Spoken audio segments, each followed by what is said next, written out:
The 7 million people of the San Francisco Bay need a new bridge, and they need it now. Hundreds of workers are scrambling to replace the Bay Bridge. Make sure this happens. One of the busiest bridges in America, and a seismic disaster waiting to happen. Earthquake damaged once. When the big one hits, there's a good chance this antique erector set will crack and crumble down to the bottom of the bay. A radical new construction scheme has the workers tied in knots. This ain't my whole design. This is one deadline they can't afford to miss. All our grandkids will be able to say, and my grandfather worked on that bridge. That thing's going to be there forever. Building the impossible, an earthquake-proof bridge, right now on Extreme Engineering.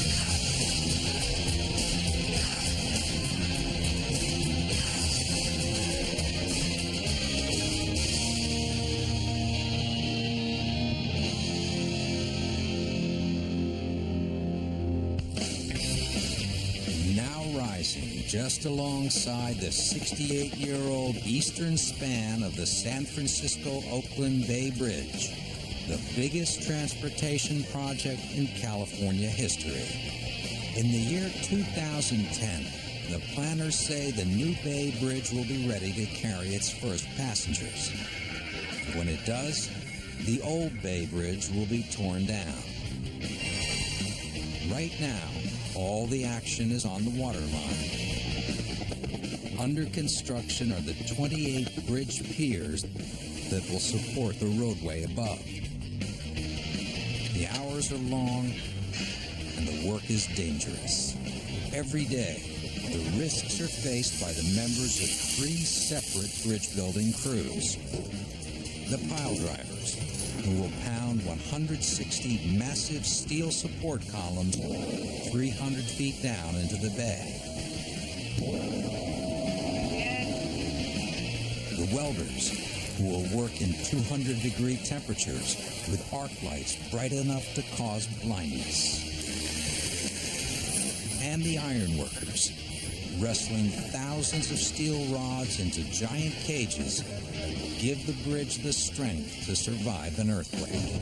Board, watch that board right there, Javier. Only after the pile is driven, the welds are made, the rebar is up, and the concrete is poured, can the road work above begin.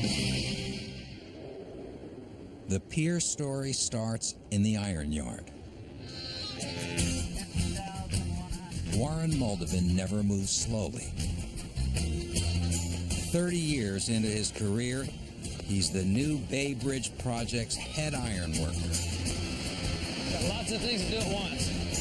Warren is responsible for all the record-setting 120 million pounds of reinforced steel, rebar. Never has so much rebar been built into a bridge, and the iron workers have to put it all together by hand. Every aspect of the job is almost a new engineering marvel for everybody. Our trade, it's not so much being real smart, it's more being mechanically inclined, because it's like putting puzzles together. For the last 3 weeks, Warren's team of 10 has been hard at work creating a 260-ton rebar cage. The purple plastic wrap is Rodbuster code for the highest grade of waterproofing. For this single rebar cage, 15,000 steel rods have to be hand-tied together. One twist, one knot at a time. They call it rod busting, and it's back-breaking work. An iron worker, if he can go 10 years without hurting his back, he's probably pretty lucky. I have 2 sons that work on this job with me, which I'm real proud of. My youngest son, Corey, he's an apprentice. Shane, he's my second youngest. He is a foreman out here. He started here as a journeyman. You become a foreman in probably 5 months out here. Warren depends on Shane. He's his go-to guy. I'm in control of everything that's going on out here, making sure all the rigging is adequate, it's checked for safety, and everything goes as planned. It's all safe, ready to go, no problems. Where's Corey at? Little brother does what apprentices do best. My job is to clean up and help Shane from everybody's. He's not our. He's just like the extra hand. Today the crew will begin to assemble the pieces of the rebar cage. Just one of 3 that goes into a support pier. They have 2 days to hoist a pair of rebar walls along with 4 cylindrical columns. Held together with only wire, these sections will make a massive 260-ton rebar cage that will then be placed out on the water. And then double check all the rigging, right? If they can get it off the ground in one piece. Each Bay Bridge pier wall weighs 28 tons, heavier than any rebar wall the crew has ever lifted. Warren had to design a custom-built system of rigging cables to get it into the air safely. Okay, make sure these things don't get hung up, too, when we're coming up, right? The biggest problem is keeping the wall straight as it rises. The rebar is strong, but without concrete to fill it, it's a 1,000-piece skeleton without the flesh. Everybody pitches in to make sure that Warren's system of cables connecting to the cranes is right. Even Foreman Shane. Yeah, you mother...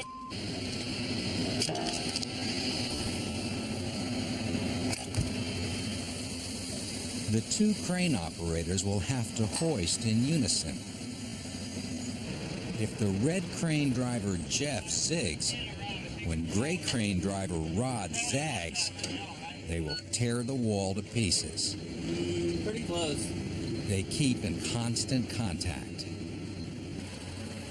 Everybody waits for Shane to make the call to start the lift.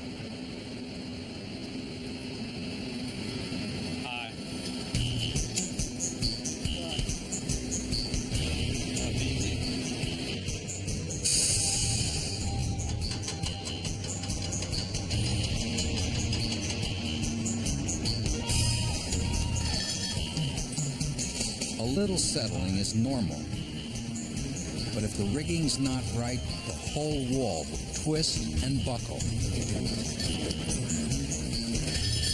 And all that weight will come crashing down. I'm not liking that at all. Leave it hang right here for a minute, Shane. 3 feet up is all they'll risk. This is their last chance to spot trouble.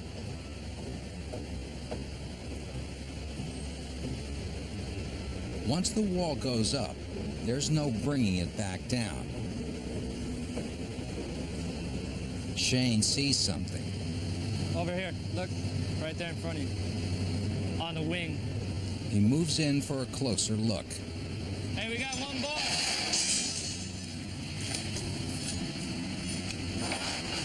Fortunately, it's only a spare piece of rebar left in the wrong spot. So Shane resumes the lift. Together coming up.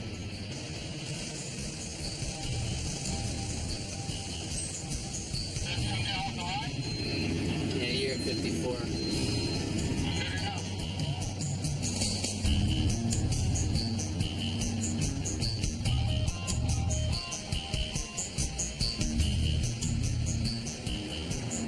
Even the crew can get mesmerized by the sight of the 5-story tower going up.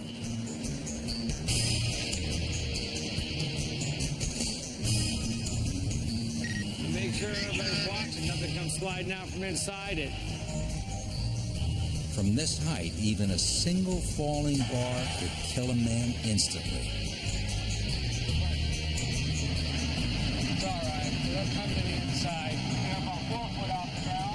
Now, right there is where you can trip it. It ain't going to make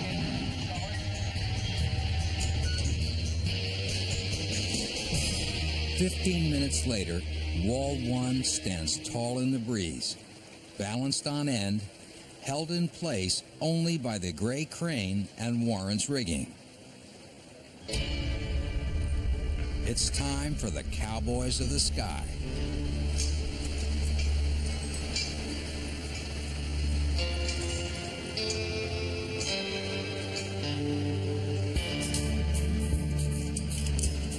"65 feet up, they untie Warren's canvas straps and free the wall from the red crane.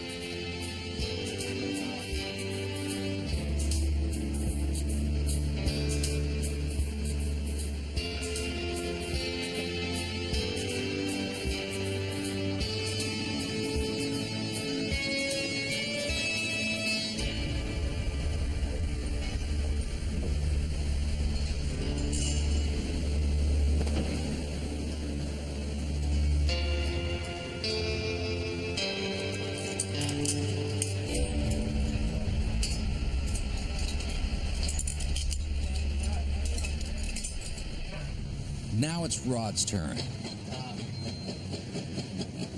His gray crane lifts the wall straight up and swings it out onto the assembly barge. Shane's on the scene to pass the 28-ton wall along to Rick Robles, the barge wrangler.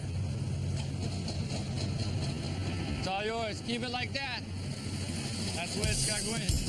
He's got to set it down within an inch of the landing spot, next to the steel template that holds the cage in place.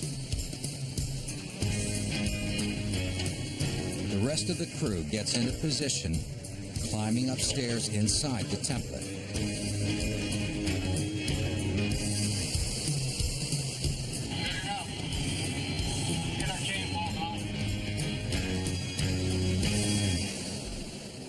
With the wall finally in place, the rod busters lash it on to the steel template.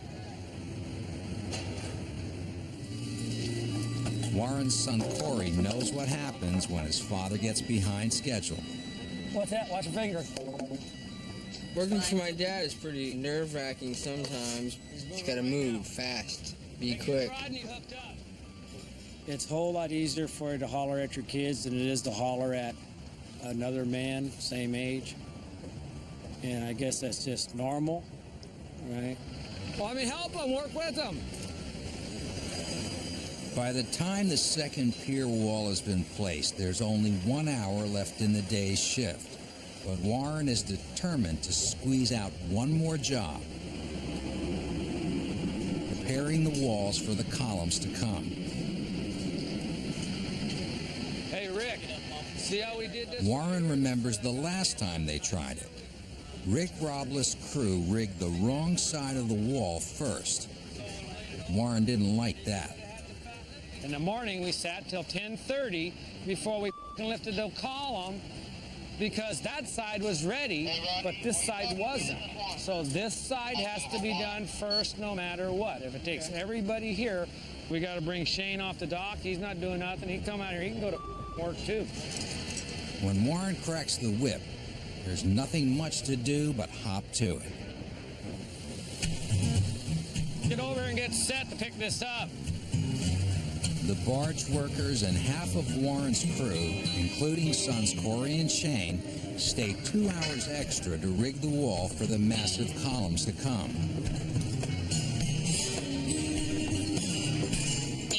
Maybe it wasn't the perfect day, but Warren will take it. It's just another day. Meanwhile, out on the water, the pile butts speak softly It's not an acceptable word. and carry a really big stick. It's not famous like its glamorous neighbor, the Golden Gate. But the Bay Bridge is the workhorse. 280,000 cars cross it every day. It's one of the busiest bridges in America. If traffic can't cross the Bay Bridge, Northern California comes to a standstill. As the world discovered on October 17, 1989.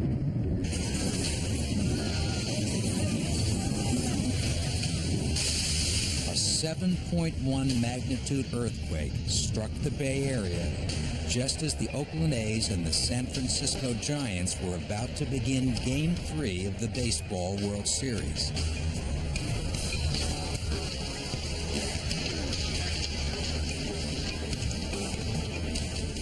An upper deck road section of the Bay Bridge collapsed. Wrong direction, there's another car. Sending 2 cars crashing to the road deck below. 1 driver was killed, and traffic was shut down for the next 30 days. With another major quake due within 20 years, the state of California quickly decided to tear down the old span as soon as a replacement could be built. The new bridge will be slung low and sleek across the water.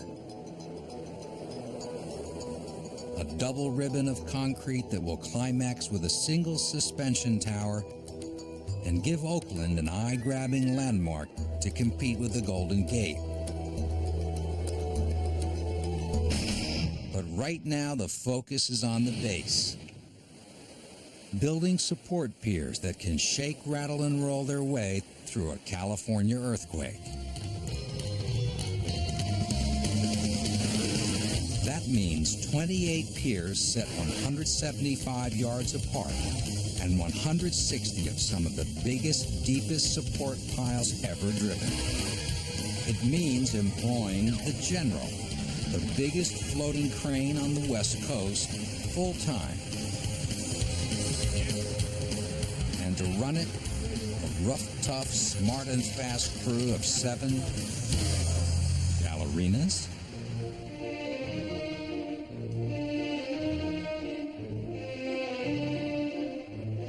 These are the pile butts.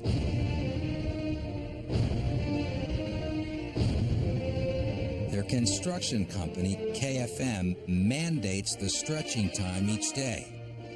And these men of California steel understand that the way to last is to keep things loose. Roll those up here, makes you look taller. Gordy Crocker leads the pile butt team.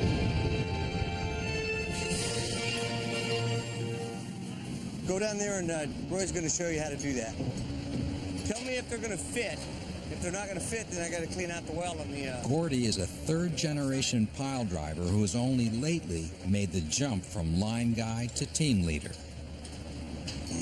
I haven't been a foreman for very many years. I've been doing this for about 25 years, and this is only about the 4th or 5th foreman job. I can't physically do the things some of these other younger guys can. When you can't do it anymore, you become a foreman. The pile driving starts with the men pounding a 150-foot length of pipe into the soft mud that lines the San Francisco Bay. A second pipe is fitted on top, welded to make a double-length pile, and then pounded even deeper to a total depth of more than 300 feet.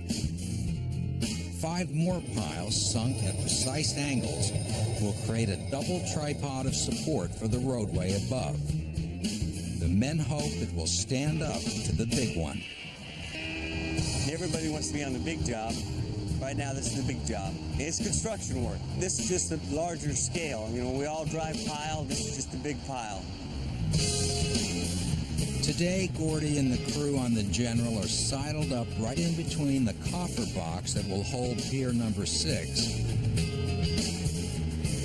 and a barge that holds the pile sections. The pile sections are massive steel tubes, 150 feet long, 8 feet in diameter, 220 tons each. Put Put two of them together, and you've got a single support pile. These are some of the deepest piles ever driven for a bridge. How to hoist these babies? Carefully. Touch boom down, Tim. Crane operator Tim Lassiter gets the job going by lowering a custom-built 10-foot rigging beam.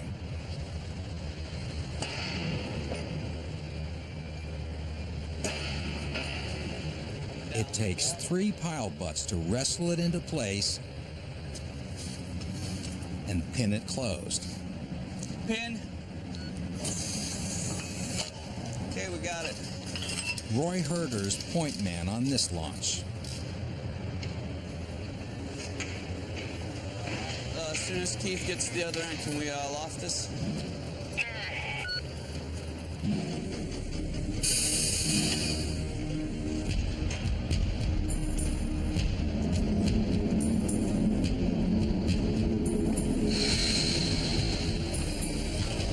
A year and a half into the project, the pile butts have swung 94 piles into the sky, but they still watch close every time. If there was failure and that thing was to come back down, I don't know what it would do. I'm jumping in the water.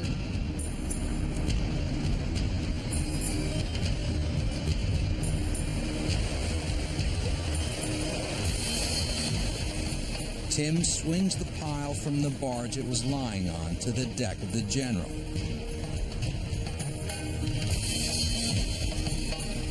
There, the guys spin the tube around so the custom-built rigging beam is lined up for the next step.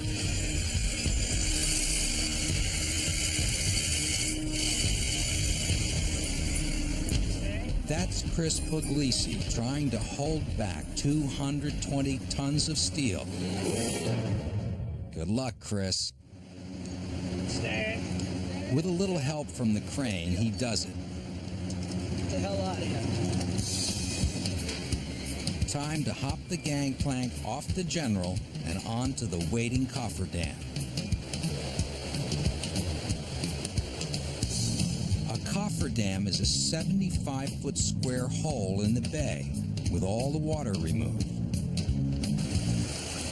Well, almost all the water. The cofferdam comes equipped with preset holes for the piles to slide in at just the right angle.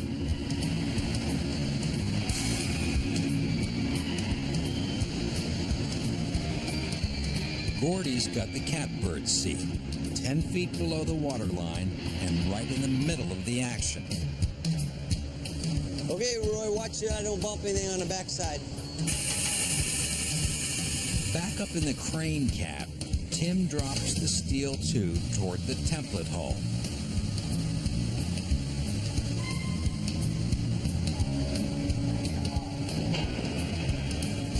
The template is equipped with hydraulic gates and arms that grab the pile and set it to a precisely calculated angle. Or at least get them close. The last few inches have to be done by hand. Another half? Can I get another half out of here? 1 more inch right there. 1 more inch?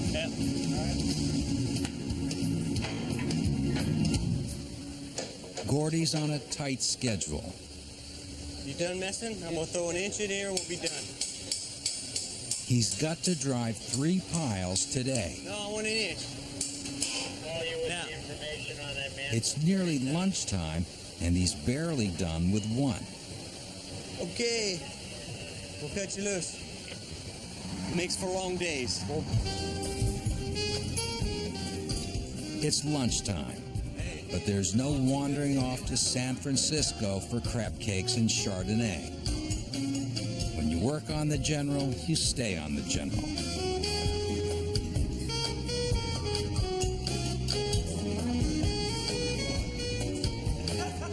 The guys seem relaxed, but Gordy's doing a slow burn. And here comes trouble. Dave Nielsen, pile driving superintendent, and Gordy's demanding boss, He's come by to remind the guys how important it is to keep the grueling schedule he's set. He's got a way of getting under Gordy's skin. When things are not going right, Dave shows up. Dave's not a good thing when Dave's out here. You know, we do the best we can do, and the option, if he doesn't like what we do, is to get somebody else to do it. That's the way it is in construction. Dave's come and gone, and the guys are still feeling good. A little too good for Gordy, who's only trying to make Dave happy. Hey. Okay. You want to do this the right way? You want to go work for one? I'm in no mood. Okay. I got Dave in my deep right now to get some things done. Okay. Now we want to quit around now and get this squared away. Do you got it? Does everybody got it? Do I have to say it again, or are we done now? Okay? The procedure is to go over JHA, and we're going to do it. Does anybody have a problem with that? Okay? So I'm about paranoid. You guys all know how I freak out when don't start going right. Okay? So I'm freaking out right now. So we're gonna calm down and make this all work like it's supposed to work. Okay, so we're going to work like a bunch of professional pilots out here and do what we got to do. And if the TV camera is going to mess with that, then the TV camera is going to go away. Let's just maybe give Gordy a little time to cool down, shall we?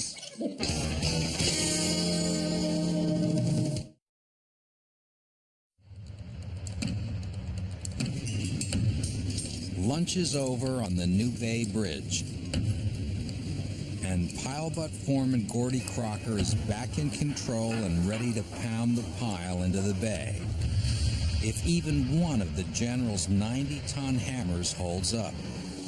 Okay, Tim.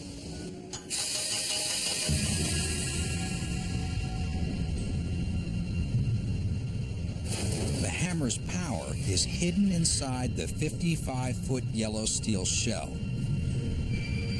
A gigantic hydraulic piston fits snugly over the pile end. At the touch of a crane operator's button, the 90-ton hammer slams down on the pile with 1.2 million foot-pounds of pressure.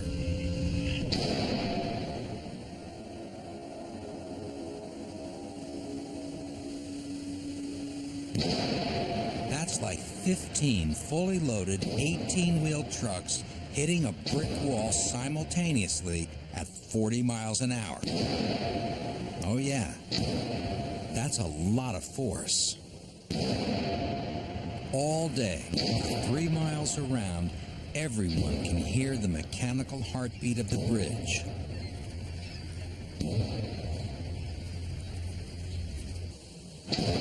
Up close, the noise is deafening, literally. The pile drivers are required to wear 2 layers of ear protection, earplugs and high-tech ear muffs. But hearing loss remains an occupational hazard. After 25 years in the trade, Gordy has lost half his hearing.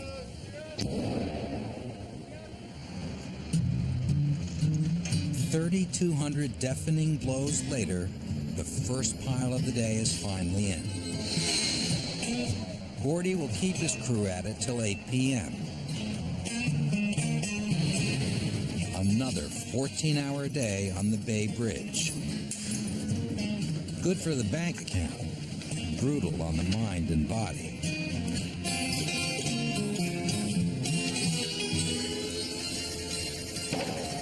While Gordy drives pile, back in the rebar yard, the iron workers are scrambling up on their newly built walls, rigging the corners before even more rebar gets added. But everything's going to stop for an important visitor, who is a reminder of the everyday danger of this work. Joe! Yeah! Get to work! Rod-busting brother Scott Thornton, back on the job site for the first time since a horrendous accident 9 months ago. Same old How you doing? Scott's fingers were ripped right off his hand when a rope he was holding suddenly cinched tight. How you doing, boss? I looked up at my hand and everything was gone to right there, all the way across, and there's just tattered flesh and meat and a bone sticking out. We'll get you back to work. Warren Moldovan, the superintendent who seems to be everywhere at once, was on the scene to help.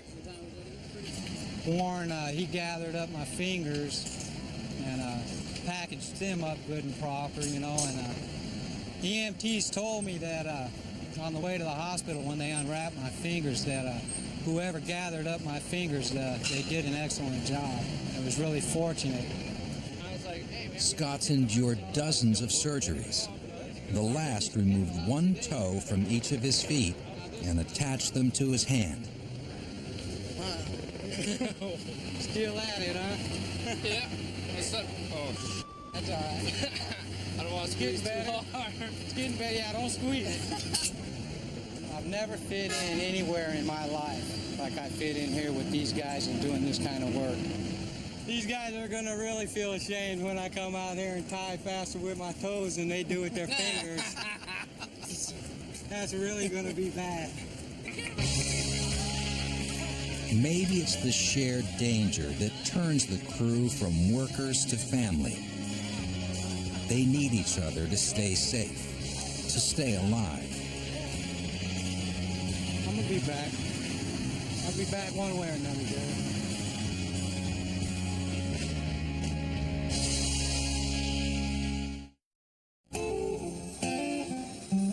It's Friday at 4 a.m. at the New Bay Bridge Iron Yard. Superintendent Warren Moldovan has come in early to dust things up and plan his day. He's brought his son, 24-year-old apprentice Corey, along with him.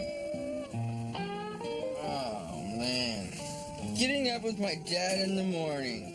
Now that's an experience I wish on no one. He always wakes me up.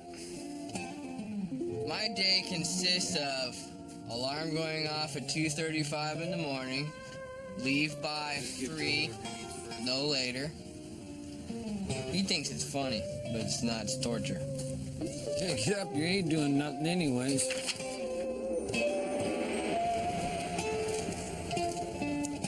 By 5:30, the iron workers start arriving. With 5 minutes to shift start at 6, there's one man missing. It's yard foreman Shane, Warren's second son on the job. Hello, is Shane there? Warren's son doesn't ever miss work. You're not coming in, Shane? All right, this is a major important day for us out here. Why? Even a Moldovan gets sick sometimes. Oh, Jesus. Warren has to improvise to fill Shane's crucial foreman slot. First up, he recruits Larry Lindstrom, who flies a desk most days. So you might have to work out here in the dock for a while because I got to go to that meeting too, because Shane ain't going to be here. Next, he lights a fire under favorite whipping boy Rick Robles. Get here 15 minutes earlier, you wouldn't have to drive off so fast. Who else is there to help? Well, there's always the apprentice. Come on, Claire, let's go. Get back there, you might have to help him. While Warren scrambles to rebuild the day, out on the coffer dam, a separate breed of bridge worker arrives.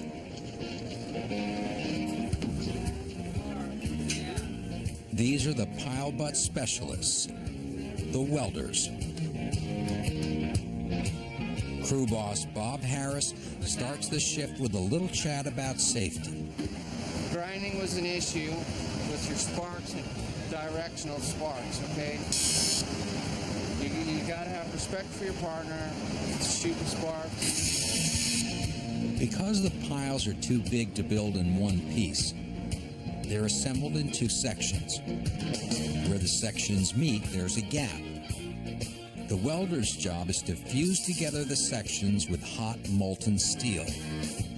To do it, they'll work in a special work housing, the welding shelter. The daily commute leads 2 flights down into the cofferdam. Upstairs, it's a beautiful California day. Down here, it's a little corner of hell.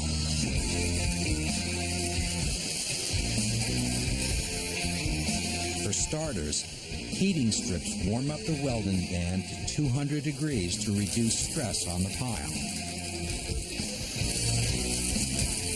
Next, add the heat of the robotic welding gun and a steady supply of liquid metal.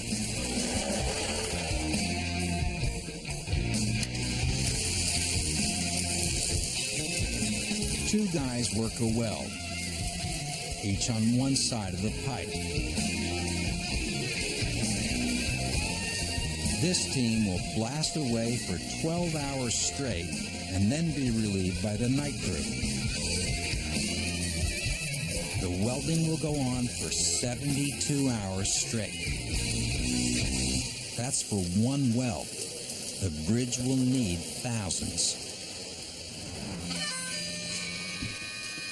The welding guys are a special breed. Even more special is this crew guy, who's not a guy at all. We have one woman welder, Edie Postel. She's a very, very good welder. I get along with everybody out here real well. They're my boys. I don't let the girl come out in me very much. I don't show the emotional side out here. If there's something I can't do the way the men do it, then I'll find a way to do it. Edie's a second-generation welder, and she's come to it after a long, hard struggle. My father's a welder. My brothers are welders. I avoided it for many, many years, but then I avoided a lot of things.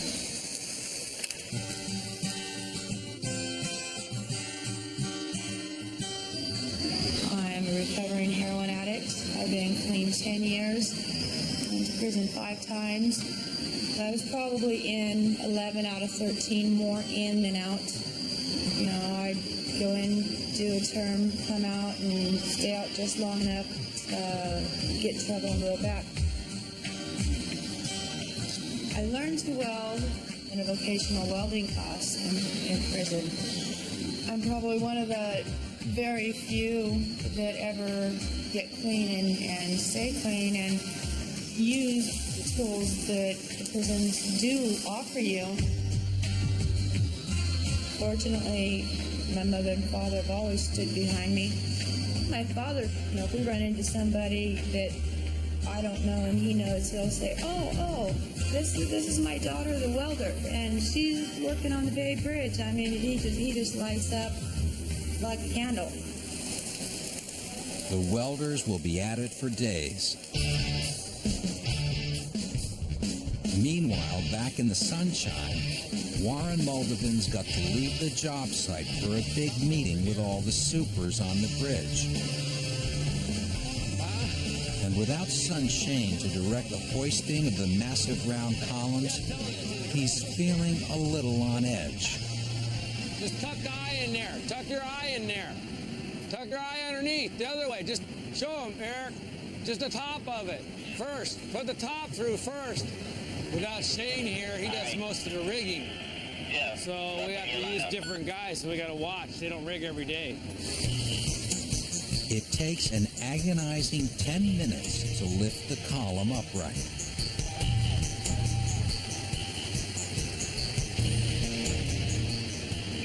Don't go underneath it because we don't know if there might be something inside that, right? So don't get under the end of it. Let it get all vertical, right? All right.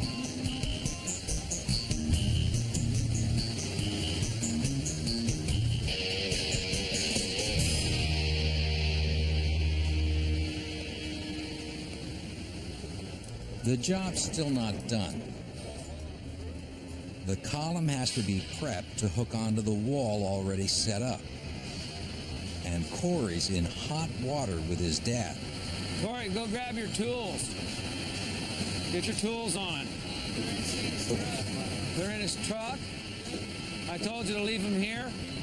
He left his tools in his brother's truck last night. Who thought he'd be sick? Leave your tools here. That's it. Time to go.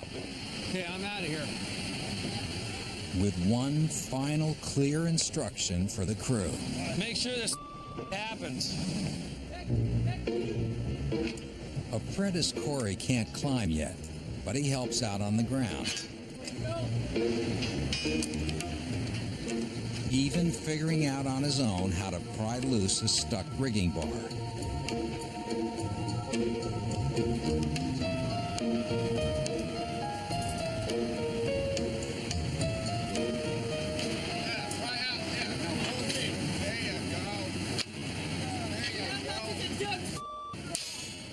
A victory for the apprentice. Even without Warren or Shane, the work gets done.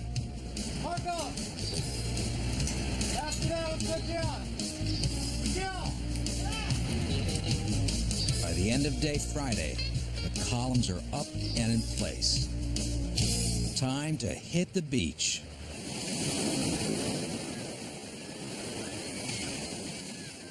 It's a relaxing weekend at Pismo down near L.A. Moldovan style.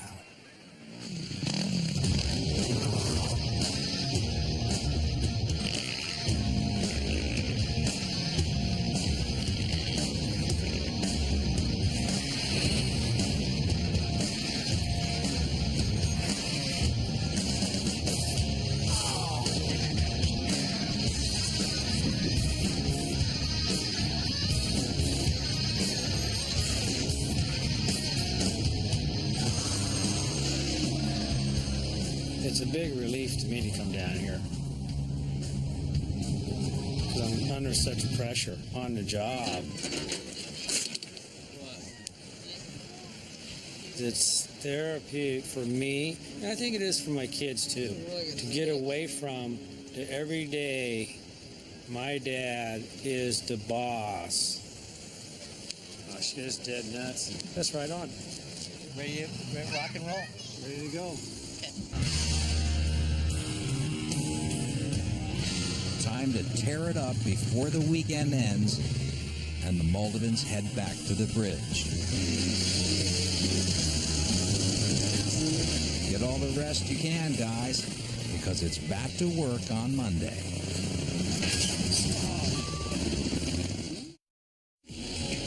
It's a big day on the New Bay Bridge. It took Warren Moldovan's iron workers 2 months of hand tying, rigging, climbing, lifting and lashing to set up this cage on a floating barge next to their work yard. Somebody's got to move the massive 260-ton cage from where it sits to where it needs to be. Set on top of the support piles driven 300 feet into the bay, the pier cage will set a solid base for the roadway above. It'll be filled out with concrete and 2 more stories of lighter rebar cages before the road is added. But this first-level rebar cage will hold the most weight of any single unit on the bridge.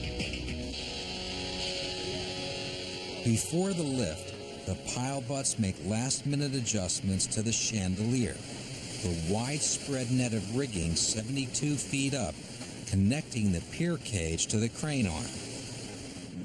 Everybody's in place, and the general starts the big lift.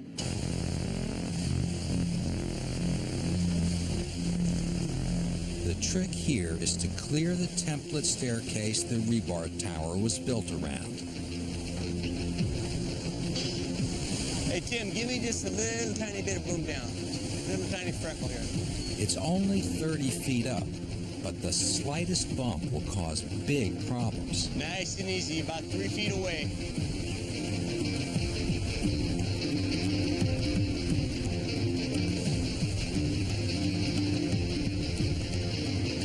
Okay, you're all good now. Got it. Done now, that's the easy part. Gordy and the crew head to the landing site and watch Tim swing the pier cage across the sky and down into position gracefully.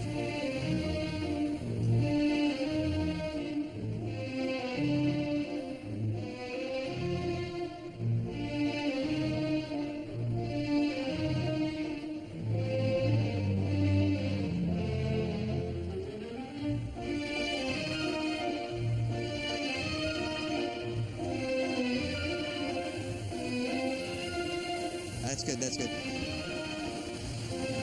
Okay, coming down. I'll stop.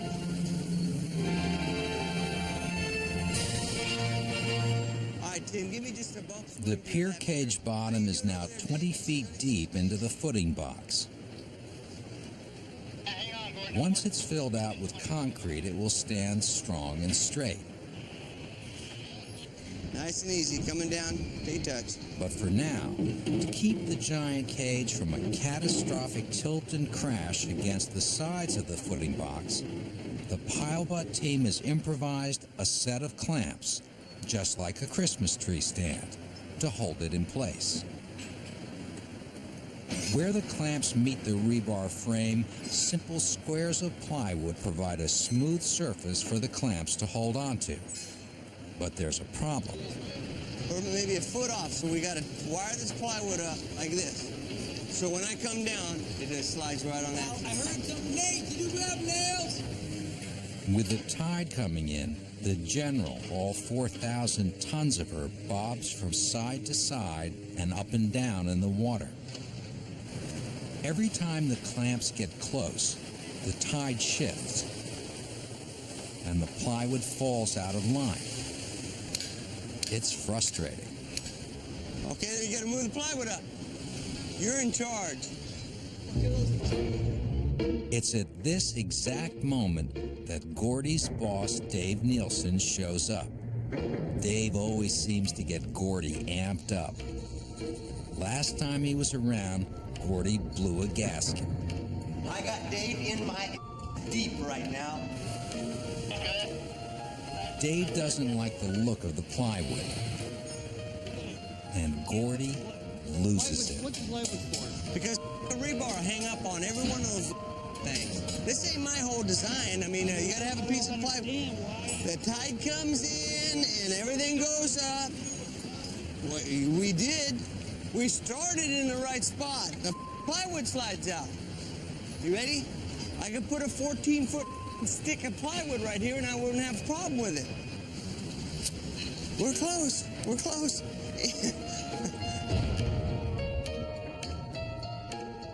Dave Nielsen exhibits the best of boss behavior. He gets out of the way and lets the crew he trusts finish the job. Yeah. All right, here we go. We're gonna guy wires. We're gonna check this out, see what we gotta do. Tide's coming in, so just keep an eye on it so don't let it begin. Finally, 3 hours after they began, Gordy and the crew have the pier cage locked into the brackets. Another one down, 17 more to go. And Tim Lassiter steers the General towards the next skirmish.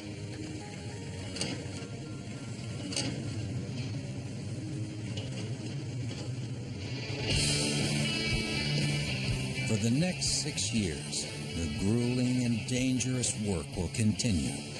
The rod busters, the pile butts, the welders, and the rest of the men and women on the job will keep at it. For the money, for the pride, and for the knowledge that a piece of history flows through their hands. In all the ways that matter, the new Bay Bridge belongs to them. It's like, you know, a brotherhood is what it is. It takes a certain kind of individual to be an iron worker, to do some amazing things. We put the world together, one bar at a time. I love every minute of it. You know, every day when I get in my car to come here, I feel thankful. I walk down that trestle and get on a boat with big pride. It's great. Warren Moldovan has another year and a half on this job. After that, his sons Shane and Corey can't see Warren in a rocking chair. That man will never retire. I'll have 3 kids who'll still be an iron worker. He's not worried about the money. He's worried about what he does, his name.